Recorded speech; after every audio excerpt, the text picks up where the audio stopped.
United States for casual wear. In Japan, in 1977, a professor of Osaka University, Philip Carl Pida, chastised a female student wearing jeans in the classroom. Then he was protested by the students and a controversy arose in the country. Examples of intentional denim distressing strictly to make them more fashionable can be seen as early as 1935's in Vogue's June issue.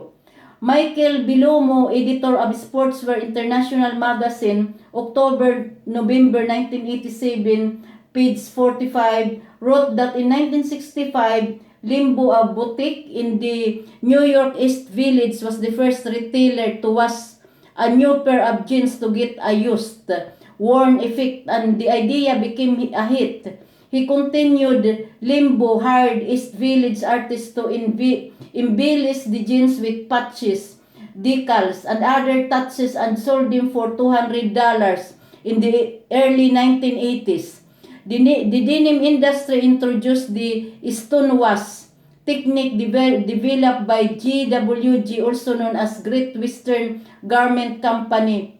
Donald Freeland of Edmonton, Alberta pioneered the method, which helped to bring denim to a larger and more versatile market. Acceptance of jeans continued through the 1960s and 1980s and 1990s. Originally an esoteric fashion choice in the 2020s, jeans may be seen being worn by men and women of all ages.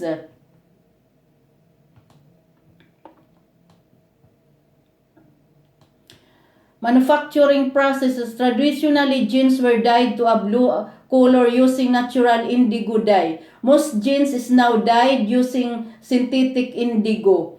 Approximately 20,000 tons of indigo are produced annually for this purpose, though only a few grams of the dye are required for each pair. For the other colors of denim, other dyes may be used.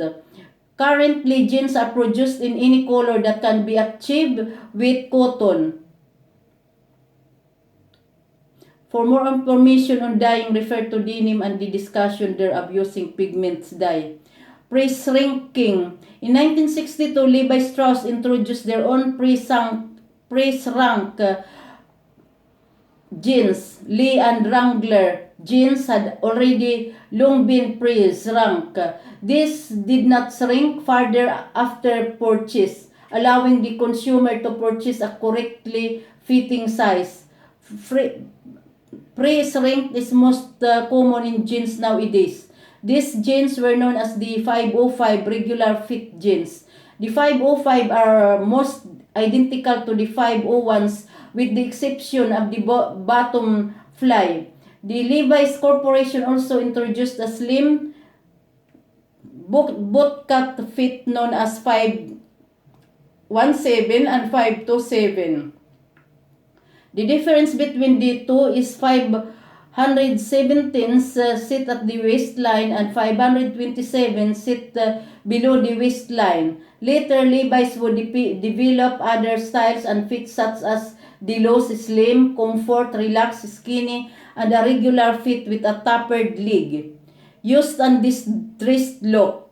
The used or acid wash look is created by means of abrading the jeans and or treating them with chemicals such as acryl resin, phenol, a hypochlorite, potassium permanganate, caustic soda acid, etc. Ripping or distressing of jeans, though also arising natural as a resource of wear and tear, is sometimes deliberately performed by suppliers, with distressed clothing sometimes selling for more than a non-distressed pair.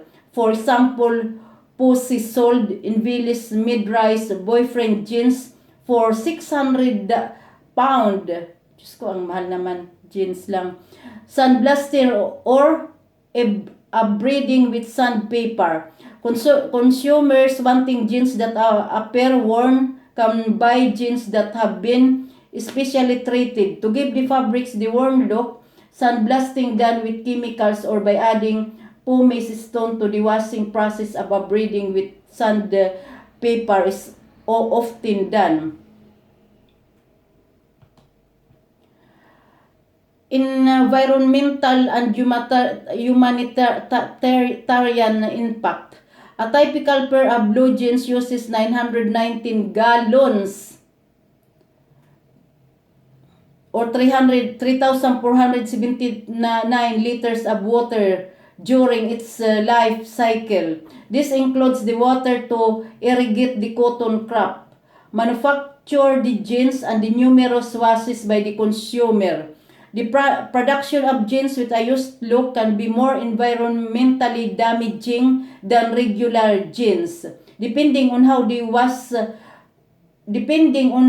waste compounds are processed. Blasting and treating with sandpaper has the risk of causing silicosis to the worker, and in Turkey, more than 5,000 textile workers have been stricken with this disease, and 46 people are known to have died. Some companies have announced they are banning the use of blasting care and wear. Despite most jeans being pre-shrunk, they are still sensitive to slight further shrinkage and loss of color from being washed.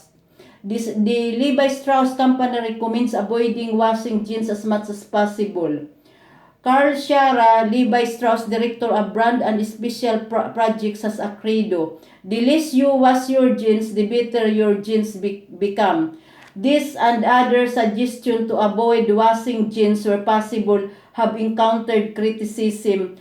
Corey Warren, editor of L&S Unzipped, clarifies in a response to such criticism: our advice is to wash less often, but clearly you have to judge for yourself what appropriate.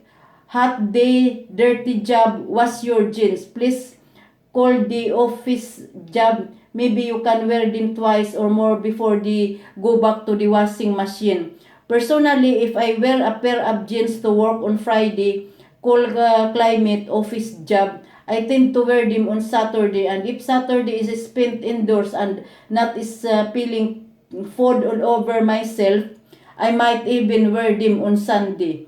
For those who prefer to refrain from washing their jeans, there have been suggestions to freeze them in order to kill the germs that cause odor. However,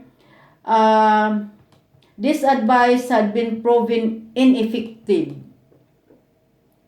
Legal cases. Italian rape trial. In Rome, Italy in 1992, a 45-year-old driving instructor was accused of rape when he picked up an 18-year-old girl to his first driving lesson. He allegedly raped her for an hour, then told her that if she was to tell anyone, he would kill her.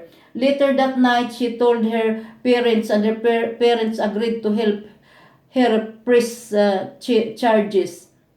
Bakit meron ito? While the alleged rapist was convicted and sentenced, the Italian Court of Cassation overturned the conviction in 1998 because the victim wore tight jeans. It was argued that she must have necessarily had to help her attacker remove her jeans, thus making the act consensual.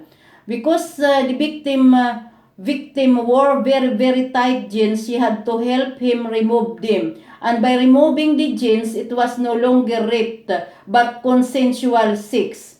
The court stated in its decision, it is a fact of common experience that it is nearly impossible to slip off tight jeans, even partly without the active collaboration of the person who is wearing them. The ruling sparked widespread feminist protest. The day after the decision, women in the Italian parliament protested by wearing jeans and holding placards that read, "Jeans, an alibi for rape." As a sign of support, the California State and the California Assembly followed suit. Patricia G. Gans, the executive director of the Los Angeles Commission on Assault Against Women, now Peace Over Violence, soon made Denim D an annual event. As of 2011, at least 20 U.S. states officially recognized Denim Day in April. Wearing jeans on that day has become an international symbol of protest against such as attitudes about sexual assault. As of 2008, the court has overturned its findings and there is no longer a denim defense to the charge of rape. Indian divorce case. In 2014, an Indian family court in Mumbai ruled that a husband's objection to his wife wearing a kurta and jeans and forcing her to wear a sari amounts to cruelty inflicted by the husbands and can be ground to seek a divorce. The wife was thus granted a divorce on the ground of cruelty as defined under Section 27 on the Special Marriage Act 1954. Trends.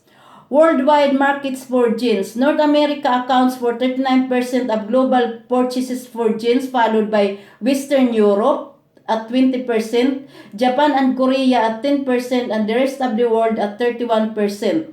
United States consumers spent more than $14 billion jeans in 2004 and $15 billion in 2005.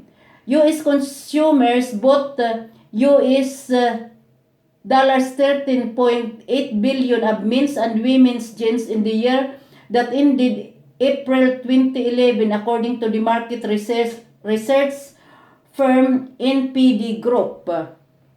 Soviet Union. In the Soviet Union, 45 minutes na. Oh my God. Jeans were the symbol of Western way of life. The jeans fever in the USSR started in 45 minutes na ba to? Hindi ko na to babasahin lahat na ano ko lahat. O sige, bye-bye. Ingat kayo. God bless.